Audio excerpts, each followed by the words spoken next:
The smoke was coming from the wrong place. Every cabin in the settlement had a chimney. One chimney, one source of heat, one fire to feed, one column of gray rising into the January sky. That was how it worked. That was how it had always worked. But her cabin had two. One rose from the center of the roof, expected, ordinary, familiar. The other crept low along the north wall, barely a wisp, curling upward from somewhere between the logs and the stone. The neighbors noticed it early that first winter and said nothing. Then January arrived in earnest, winds pushing hard out of the northwest, temperatures falling below what the thermometers of the era could reliably measure. And suddenly, what had seemed strange became something else entirely. Her cabin stayed warm. Not just warmer. Warm. The kind of steady, bone-settling warmth that other families in that settlement hadn't felt since October. While other households burned through their wood reserves in a quiet panic, while ice formed on the inside of wooden walls, while men woke before dawn to feed dying fires, her fire was sometimes out by midnight, and the cabin still held heat well past sunrise. No one could explain it. The cabin looked ordinary from the outside. Same logs, same clay chinking, same low-pitched roof under the same pressing sky. But something was different. Something in the walls, something no one had thought to look for, something she had carried with her from a place where winter was not a season, but a permanent condition of life. She didn't build the way they built, and for a while, they thought that was a flaw. They were wrong. If you've ever wondered how the old-timers stayed alive in conditions that would overwhelm most modern homes, stick around. This story goes deeper than you'd expect. And if you're watching from somewhere cold right now, drop a comment below and tell us where you're from. And subscribe so you don't miss what's coming next. The Minnesota Territory in the autumn of 1847 was not a forgiving place to be new. The land was flat, wide, and brutally exposed, a rolling prairie interrupted only by thin belts of timber along the river corridors. For families arriving from the eastern seaboard or from the ports of the Atlantic, there was always a moment, sometime in late September, when the wind shifted and they understood for the first time what they had actually agreed to. The cold didn't creep in gradually here. It arrived like a verdict. The settlement near the Cannon River had been established that spring, carved out of frozen ground by a group of roughly 40 families, Scandinavian immigrants, a handful of New Englanders, and several families of mixed European descent who had followed the land surveys westward. By midsummer, most of the cabins were framed and roofed. By October, they were occupied, and by early November, the first real problem had made itself clear. There was not enough wood. It wasn't that the settlers had been careless. They had cut what they could through the summer months, stacking cords along south-facing walls to dry in the sun. But the prairie offered poor timber, scrubby oak and cottonwood in the bottoms, thin stands of elm too green to burn cleanly. Local oral accounts from that period, preserved in county archives, suggest that the average family cabin of that size, roughly 16 by 20 feet, required between 8 and 12 full cords of seasoned hardwood to survive a Minnesota winter. Most households had secured between 4 and 6. That shortfall was not just an inconvenience. It was a structural threat to survival. The cabins themselves were built in the most logical way available to people working fast with limited tools. Round logs notched at the corners, chinked with clay and dry grass, a single central hearth or iron stove positioned roughly in the middle of the floor. The design was familiar, replicable, and entirely reasonable for the resources at hand. It was also, in the particular context of a Minnesota prairie winter, extraordinarily wasteful. A single open-face fireplace of the era radiated heat in one direction, outward toward the room, while the back wall and sides absorbed and then re-radiated warmth with moderate efficiency. But the chimney column itself carried enormous quantities of heated air upward and out of the cabin continuously. Every hour the fire burned, warm air was being pulled from the living space and expelled into the sky, keeping the cabin at a livable 55 degrees Fahrenheit on a night when outdoor temperatures fell to minus 10 degrees Fahrenheit or below required a near-constant feed of wood, and most families simply didn't have that kind of reserve. By mid-November, 3 households had already combined into 2 cabins for warmth. By early December, rationing had begun. Men rose at 2 and 4 in the morning to add wood to fires that couldn't be allowed to go completely cold, because a fire that went cold in that kind of winter took hours and precious fuel to restart, and the temperature inside a log cabin without heat could fall to dangerous levels within 3 to 4 hours of the last ember dying. There was one household, however, that did not appear to be rationing. It sat at the northern edge of the settlement, slightly apart from the others, angled differently against the prevailing wind. From the outside, it looked modest. The log work was competent but unremarkable. The roof pitch was shallow, the windows small, the door facing south in the sensible way. But the wood stacked beside it was shrinking more slowly than anyone else's. And in the mornings, when the settlement stirred and smoke began rising from a dozen chimneys, the column above that cabin was often thinner, cooler, quieter than the rest. Nobody commented on it yet. It was winter. There were more immediate things to worry about. But the difference was there, visible, measurable, and entirely deliberate. Someone had made different choices, and those choices had been made long before the first frost arrived. Her name was Sigrid Halvorsen, and she had been building for cold her entire life. She just hadn't been doing it here. She had arrived in the Minnesota Territory in the spring of 1846 with her husband Arn and their 2 children, carrying with her the practical memory of a childhood spent in the Telemark region of Norway, a landscape of steep valleys, long winters, and stone farmhouses that had been refined over centuries to perform one specific task exceptionally well: hold heat without wasting fuel. In Telemark, wood was not unlimited either. Every cord counted. Every wall was a decision. What Sigrid carried in her memory wasn't a blueprint. It was a set of principles, intuitions about mass, about flow, about what stone does when it's warm and what air does when it's cold. She had watched her father build. She had watched her grandfather repair. She understood, without having the vocabulary of modern thermodynamics, that stone doesn't just reflect heat. It absorbs it, holds it, and releases it slowly, long after the fire has gone cold. She understood that a wall with mass was not just a wall. It was a battery. When the Halvorsen cabin went up in the summer of 1847, the neighbors helped with the log raising. That was simply how settlements worked. But before the logs went up, Sigrid had already done something that nobody paid much attention to at the time. She had spent 3 weeks laying a stone foundation along the north wall that was, by the standards of the settlement, excessive. While most cabins rested on cornerstones or a simple rubble trench, she had built a continuous masonry base along the entire northern face, roughly 28 feet long, 18 inches wide at the base, and rising nearly 4 feet above grade before the logs began. The men who helped assumed it was a structural choice. A cautious woman building thick for durability. One local account, recorded in a community memoir published decades later in Faribault County, notes that a neighbor remarked the foundation looked fit for a church. Sigrid apparently said nothing in response. What she was actually doing was constructing the lower chamber of an integrated smokehouse, a sealed masonry cavity built directly into the north wall of the cabin, sharing its inner face with the living space and its outer face with the exterior cold. The chamber measured approximately 6 feet wide, 3 feet deep, and 5 feet tall, large enough to hang several carcasses or multiple rows of fish and meat for cold smoking. A separate flue ran upward through the wall mass, angled carefully to draw smoke outward while retaining heat within the stone. The concept was not entirely without precedent.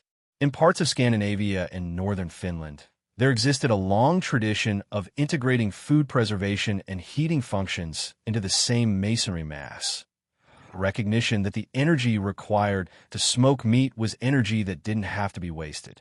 In Norway, some older farmhouses used the back wall of the hearth as one face of a small curing chamber, allowing the smoke and heat from daily cooking to slowly process meat hung on the other side of the stone.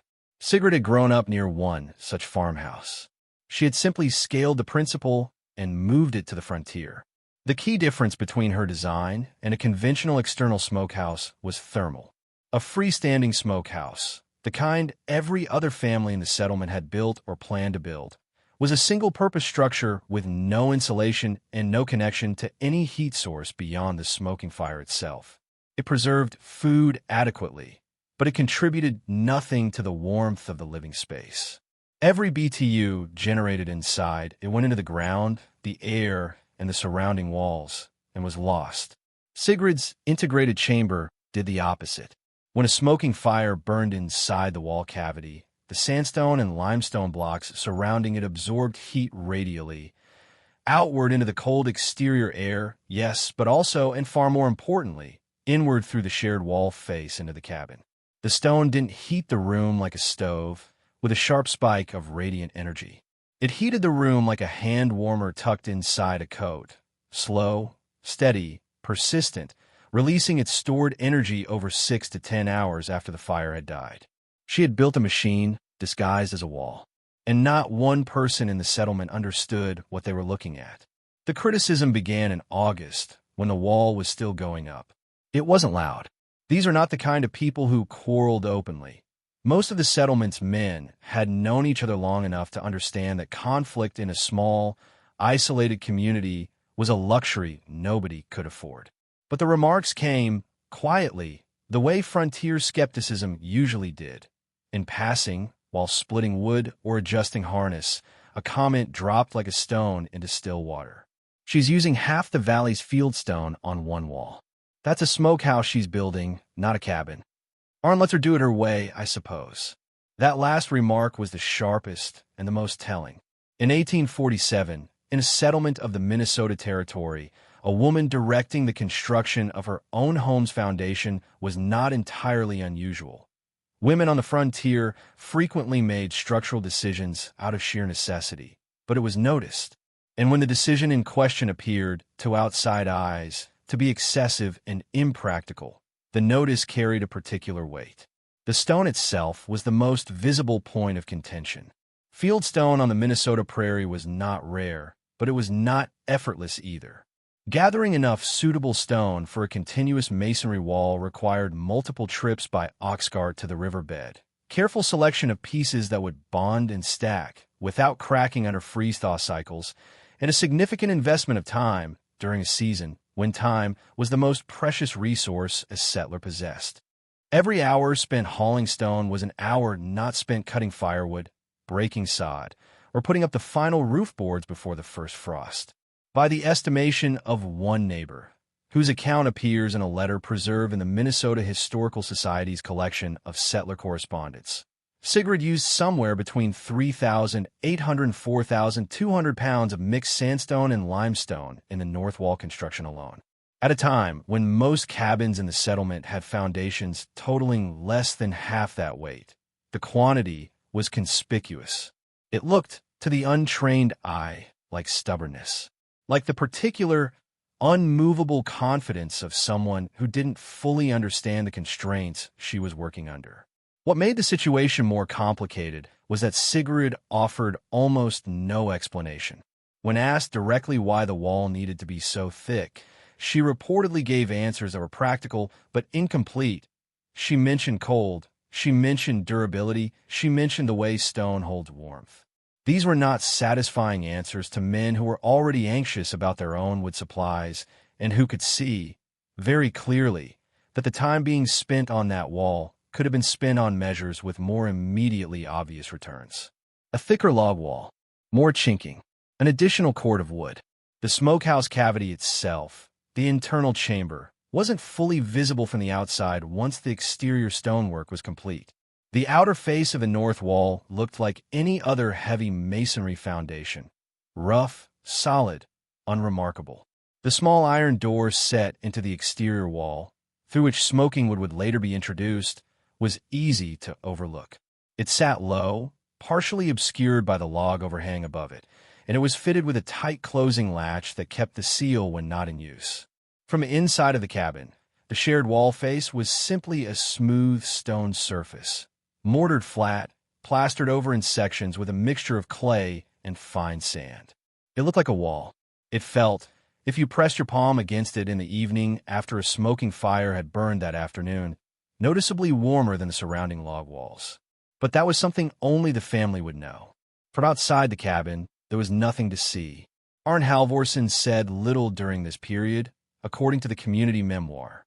He was described as a quiet man, deliberate in action and sparse in speech, who had learned early in his marriage that his wife's instincts about construction and cold were not the kind of instincts worth arguing against.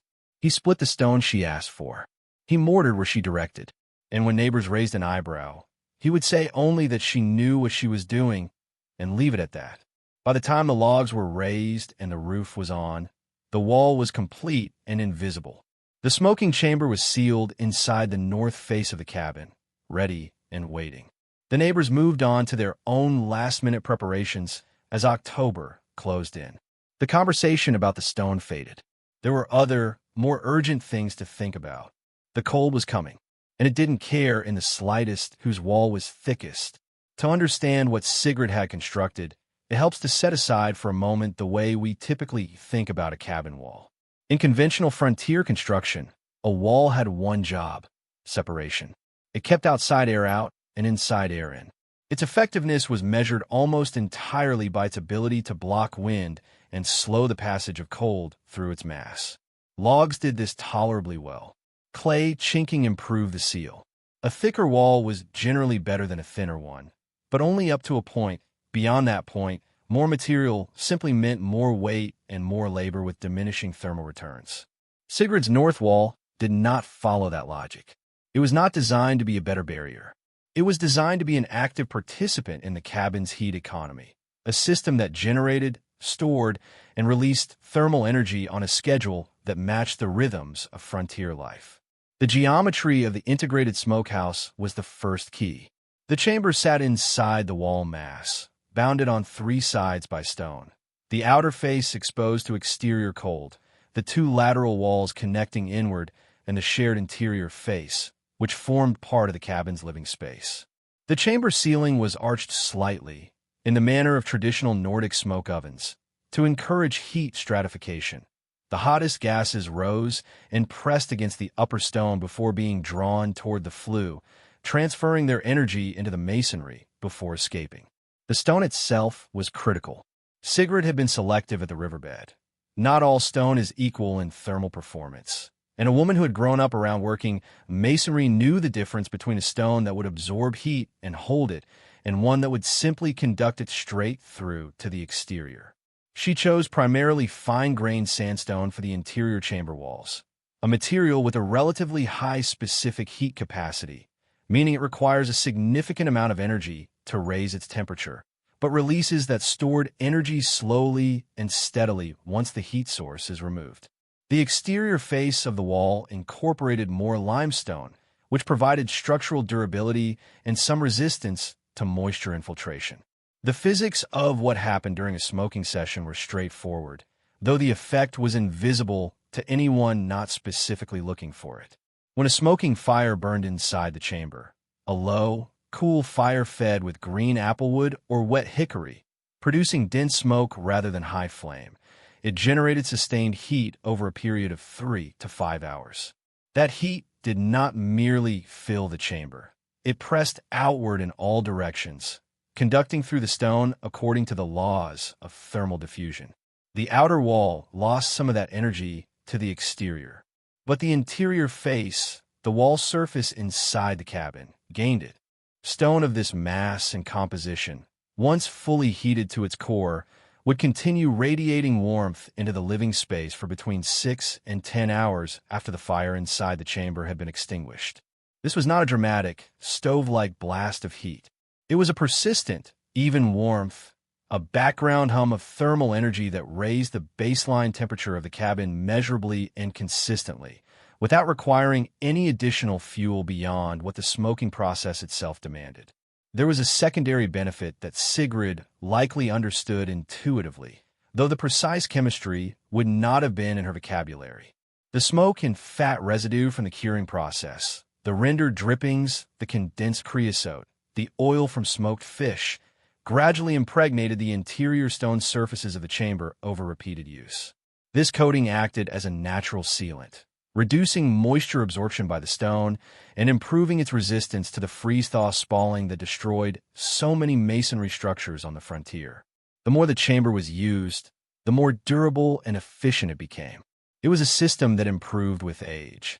The flue design was perhaps the most precise element of the entire construction.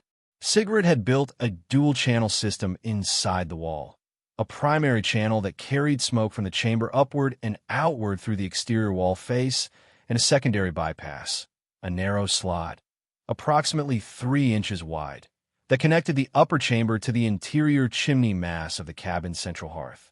In cold weather, this bypass allowed a small but consistent flow of warm air from the smoking chamber to feed into the main chimney draft, improving draw and reducing the risk of smoke backdrafting into the living space.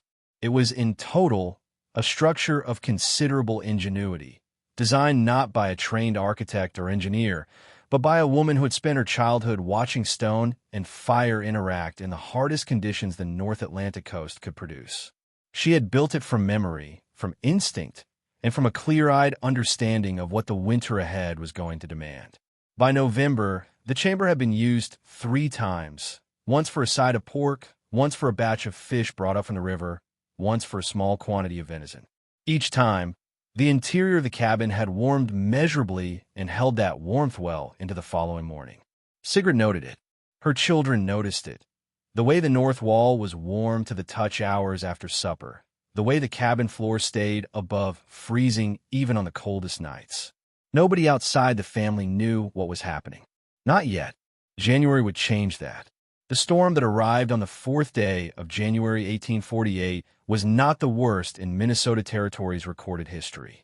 But for a settlement of 40 families in their first full winter on open prairie, with undersized wood reserves and cabins that had never been tested against sustained cold, it was enough. The front came in from the northwest, the direction the old-timers always warned about, the direction that offered no shelter, no tree line, no natural windbreak between the settlement and the open plains stretching hundreds of miles into the Dakota territories. The temperature dropped from a manageable 18 degrees Fahrenheit on the evening of the 3rd to minus 14 degrees Fahrenheit by midnight, and it kept falling. By dawn on the 4th, oral account from the settlement describe a reading near minus 22 degrees Fahrenheit, with a wind steady enough out of the northwest to drive fine snow horizontally through every gap in every wall that hadn't been perfectly chinked. Inside the conventional cabins, the effect was immediate and punishing. Log walls of the era, typically 6 to 8 inches of round timber, chinked with clay and dried grass, provided a reasonable barrier against moderate cold. But at minus 22 degrees Fahrenheit with sustained wind, the thermal performance of that construction dropped sharply. Heat conducted outward through the logs faster than a moderate fire could replace it. Cabins that had been holding a comfortable 58 degrees Fahrenheit through December began falling toward 40 degrees Fahrenheit within 2 hours of the storm's peak. By mid-morning, families were burning wood at a rate they had budgeted for emergencies only, feeding fires continuously, burning green wood that smoked and steamed and gave back a fraction of the heat that seasoned hardwood would have provided. 2 households burned through their entire remaining reserves between January 4th and January 7th. A third family, the Erickson household for adults and 3 children in a 14 by 18 cabin, made the decision on the morning of the 5th to let their fire die down to coals and pile every blanket, every coat, every piece of cloth they owned onto the children and wait. Their interior temperature, by a rough estimate based on the account they later gave, fell to somewhere between 28 degrees Fahrenheit and 32 degrees Fahrenheit before a neighbor arrived with a half-cord of wood and got the fire rebuilt. These were not failures of character. They were failures of thermal engineering, buildings that consumed energy faster than they could store it, with no buffer, no reserve, no mass to draw on when the fuel ran out. Sigrid Halvorson's cabin, during the same storm, performed differently.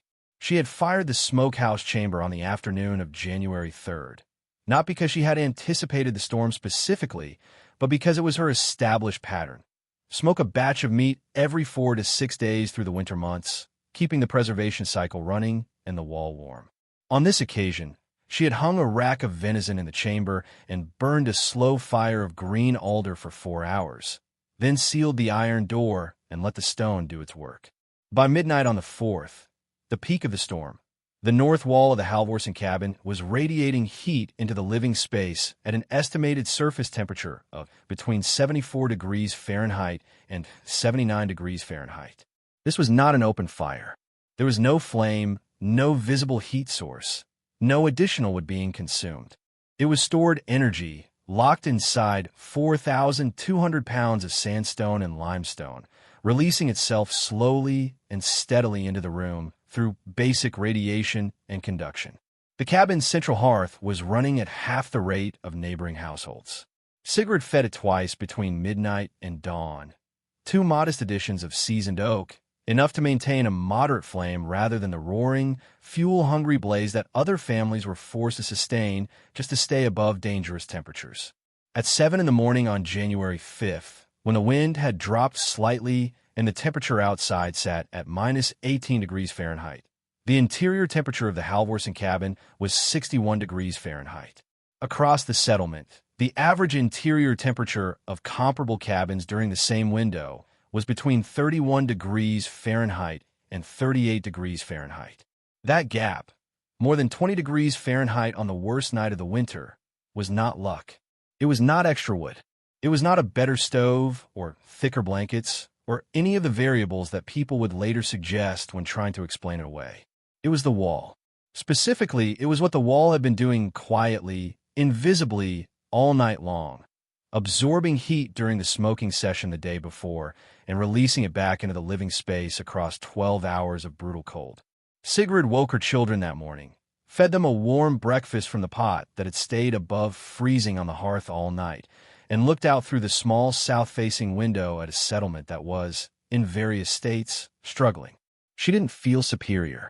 She felt, if the community memoir is any guide to her character, something closer to concerned.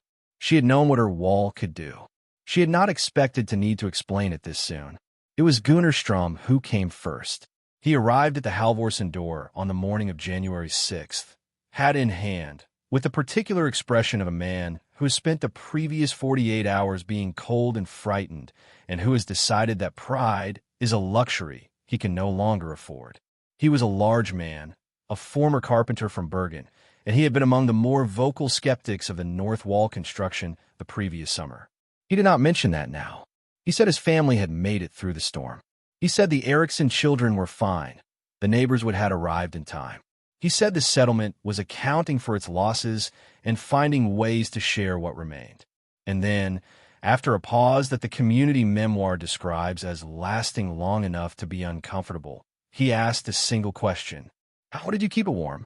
Sigrid invited him inside. What followed, according to the memoir's account, written decades later by one of Sigrid's daughters, drawing on her mother's own recollections, was not a triumphant lecture. It was a practical conversation between 2 people who both understood building materials and neither of whom had any interest in wasting time on ceremony. Sigrid showed Gunnar the interior wall face, the smooth, plastered stone surface that ran the full length of the north side of the cabin. She pressed his hand against it. At 9 in the morning, nearly 16 hours after the last smoking fire had been extinguished, the stone was still warm to the touch. She explained the chamber. She explained the flue. She explained, in terms that a carpenter would understand, how the mass of the stone worked like a held breath, absorbing heat slowly, holding it against the cold, releasing it steadily over hours rather than minutes. She used the analogy of a river stone left in a fire overnight and carried to a cold bed. Everyone on the frontier understood that principle. The wall, she told him, was simply the same idea at a larger scale. Gunnar asked how much stone. She told him, roughly 4,000 pounds for the chamber and surrounding mass, continuous along the wall rather than concentrated in a single point. He was quiet for a moment. Then he asked how she had known it would work. She told him she had grown up near a farmhouse in Telemark that had used a similar principle in its hearth wall for at least 3 generations. She had never seen it fail. The stone didn't know what season it was. It only knew whether it had been given heat to hold. And if it had, it would hold it. By midday, 3 more men had come to the Halvorsen cabin. By the following morning, there were 7. Sigrid walked each of them through the same explanation, answered the same questions about material selection and flue geometry and chamber sizing, and did so with a patience that the memoir suggests was genuine rather than performed. She was not, by temperament, a person who needed to be acknowledged. She was a person who needed the people around her to be warm. What the conversations revealed, quietly, was something the settlement had not fully processed during the previous summer's skepticism. Sigrid Halvorsen had not been guessing. She had not been stubborn or excessive or blindly traditional. She had been working from a body of knowledge that was older than anyone in that settlement by several centuries. A practical engineering tradition developed in one of the coldest inhabited regions of Europe, refined through generations of trial and error in conditions that made a Minnesota prairie winter feel, if not manageable, at least familiar. The men who came to her door that January were not fools. They were experienced builders, capable farmers, resourceful settlers. What they lacked was the specific knowledge that Sigrid carried, the memory of a different architecture built for a different kind of cold that had crossed the Atlantic in the mind of one woman and been reconstructed from river stone and frontier timber in the summer of 1847. By the end of January, 4 families had begun drawing plans for modified versions of the integrated smokehouse wall, adapted to their existing cabin layouts, scaled to the stone they could realistically gather before the next winter. 2 of those cabins incorporated the modification before the following autumn. The other 2 completed it the spring after that. None of them were ever as cold again. Sigrid Halvorsen did not have the vocabulary of thermal physics. She had never heard the term specific heat capacity. She could not have written the equations that described conductive heat transfer through a masonry medium.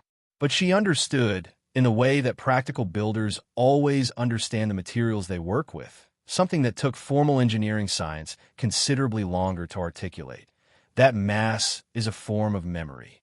Every material has a specific heat capacity, a measure of how much thermal energy it takes to raise its temperature by a given amount.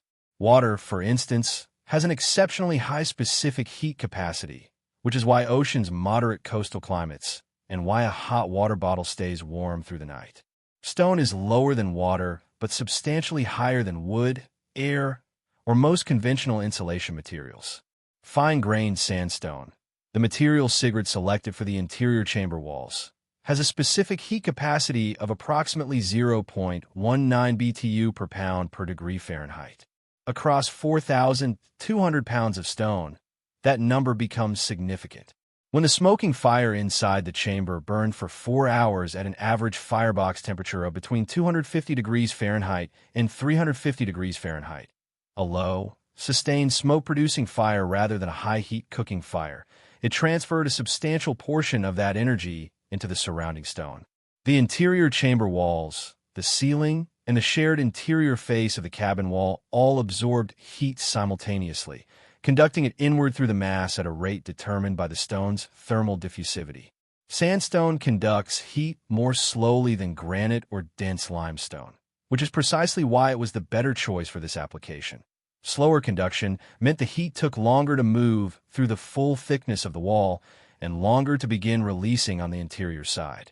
The result was a delay, a thermal lag, between the peak of the fire and the peak of the heat release into the cabin interior.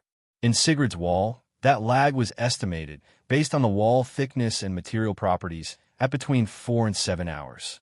This meant that a smoking fire lit at noon would begin delivering its stored heat to the cabin interior most effectively between 4 and 9 in the evening, precisely the hours when outdoor temperatures were dropping and interior warmth was most needed.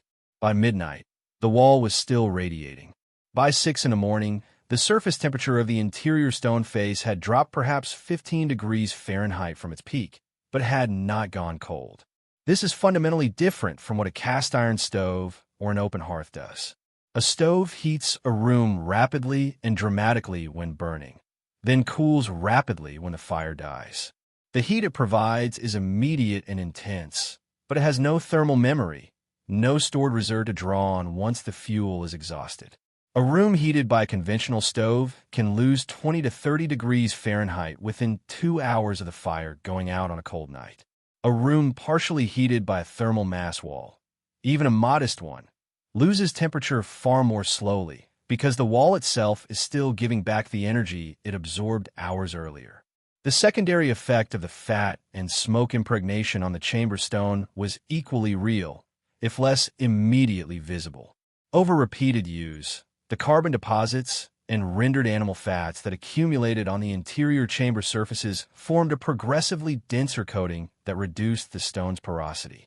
Less porous stone absorbs less moisture. Less moisture absorption means fewer freeze-thaw cycles within the stone matrix, which means less spalling, less cracking, and longer structural life. A conventional stone wall on the Minnesota frontier might begin showing significant freeze-thaw degradation within 5 to 8 years. Oral accounts from the Halvorsen property, which was occupied continuously through the 1870s, suggest the north wall showed no significant structural deterioration during that period. The flue design contributed a third subtler benefit. By connecting the smoking chamber's upper bypass to the cabin's main chimney draft, Sigrid had created a system in which the chamber's heat losses upward. The hot gases that would otherwise escape directly through the exterior flue were partially recaptured and rerouted into the chimney mass of the central hearth. This improved the overall draft of the main fireplace, making it more efficient and reducing the tendency toward smoke backdraft that plagued many frontier cabins in high wind conditions. Taken together, these three mechanisms, stored thermal mass, fat-sealed stone, and cross-connected draft, produced a system whose performance significantly exceeded what any single component could have achieved alone. It was, in the language of modern building science, a passive thermal system.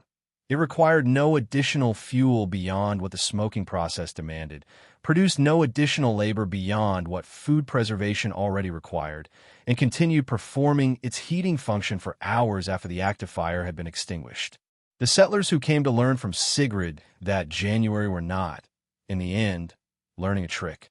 They were being introduced to a principle, one that had been embedded in the building traditions of cold climate cultures for centuries, carried across an ocean in the memory of one woman, and proven, without any margin for doubt, in the worst night of the worst storm of their first Minnesota winter. The physics had always been there. Someone just needed to remember them. Walk through any hardware store in the American Midwest today, and you will find, somewhere in the building materials aisle, a stack of fiberglass bat insulation, pink, soft, compressed into neat bundles labeled with R values and moisture resistance ratings and promises of energy efficiency. It is the dominant insulation material of the modern era. It is also, in one specific and important way, a fundamentally different kind of solution than what Sigrid Halvorsen built into her north wall in the summer of 1847. Fiberglass insulation resists heat transfer. It slows the movement of thermal energy from inside to outside. It does this reasonably well, and in a modern, well-sealed house with consistent mechanical heating, it performs its function adequately. But it stores nothing. It has no thermal mass. It has no memory. When the heat source inside a fiberglass-insulated home is removed, whether by a power outage, a furnace failure, or a fuel shortage, the interior temperature begins falling almost immediately because there is no stored reserve in the walls to draw on. The insulation that was slowing heat loss now simply slows the rate at which the cold enters. The room goes cold within hours. The standard exterior wall of a modern American frame house, 2x6 studs, 5.5 inches of fiberglass bat, OSB sheathing, vinyl siding, weighs perhaps 4 to 5 pounds per square foot. It has an R value of approximately R21, which is a measure of resistance, not storage. Compare that to Sigrid's north wall, 18 inches of mixed sandstone and limestone, continuous and monolithic, weighing closer to 140 pounds per square foot. Its R value is almost certainly lower than a modern insulated stud wall. It would have failed the contemporary Energy Code review. But on the night of January 4th, 1848, when the temperature fell to minus 22 degrees Fahrenheit and the wind drove snow through the gaps of every other cabin in the settlement, it kept the family warm for 12 hours without burning a single additional piece of wood. This is not an argument against modern insulation. It is an argument for understanding what was lost when the building industry chose resistance as its primary strategy and abandoned storage almost entirely. The principle that Sigrid applied, thermal mass as a passive heating buffer, did not disappear from architectural practice after the frontier period. It survived in scattered traditions. In the Russian masonry heater, known as the Russian fireplace or masonry stove, which burns a single hot fire once or twice a day and releases stored heat for 18 to 24 hours afterward through a massive soapstone or brick body. In the Kong bed stove of northern China, where a masonry platform connected to the cooking fire heats the sleeping surface through slow thermal radiation. In the adobe construction of the American Southwest, where thick earthen walls absorb the day's solar heat and release it through the cold desert night. Each of these systems operates on the same principle that Sigrid carried from Telemark to Minnesota. Mass stores energy, storage buffers scarcity. In the decades following the Cannon River settlement's first winter, the integrated smokehouse wall design spread quietly through the Scandinavian immigrant communities of southern Minnesota and western Wisconsin. It was never standardized, never written into any building guide, never given a name. It simply passed from neighbor to neighbor, from one winter's hard lesson to the next season's construction plans, adapted, scaled, modified to available materials and existing cabin layouts, but recognizable in its core logic wherever it appeared. By the time balloon frame construction arrived in the region in the 1870s and 1880s, lighter, faster, cheaper, and increasingly dependent on cast iron stoves and later on coal furnaces, the masonry wall tradition had already begun to fade. The new construction methods were genuinely efficient in many respects, and the expanding rail network made manufactured stoves and reliable fuel supplies more accessible. The frontier conditions that had made Sigrid's wall a matter of survival were receding. The knowledge receded with them. What remains, for anyone willing to look, is a set of principles that have not aged. Stone still has the same specific heat capacity it had in 1847. Thermal lag still works the same way. A mass wall still stores heat and releases it slowly, still buffers the gap between when a fire burns and when warmth is needed, still performs its function without electricity, without mechanical systems, without any input beyond the fire that food preservation already demands. The physics are unchanged. The materials are unchanged. What changed was the priority and the memory. Sigrid Halvorsson's cabin stood until 1891, when it was dismantled to make way for a larger frame farmhouse on the same property. A local account from that year notes that the north wall, when taken down, was found to be in remarkable condition. The stone clean, tight, and free of the freeze-thaw spalling that had degraded nearly every other masonry structure in the area built during the same period. The interior chamber surfaces were dark with decades of accumulated smoke and fat, dense and sealed and solid. The men who dismantled it remarked on how well it had held together. They did not, apparently, remark on why. That is perhaps the most honest summary of what we lost. Not the wall itself, but the habit of asking the question behind it. Not the stone, but the understanding of what stone does when you give it heat to hold. Not the technique, but the recognition that the best solutions to cold are often the ones that work slowly, quietly, and without any drama. The ones that keep working long after the fire has gone out, long after the storm has passed, long after the people who built them have moved on. The wall remembered, even when everyone else forgot. This screenplay is produced for educational and historical storytelling purposes. It does not substitute for professional engineering or building code guidance.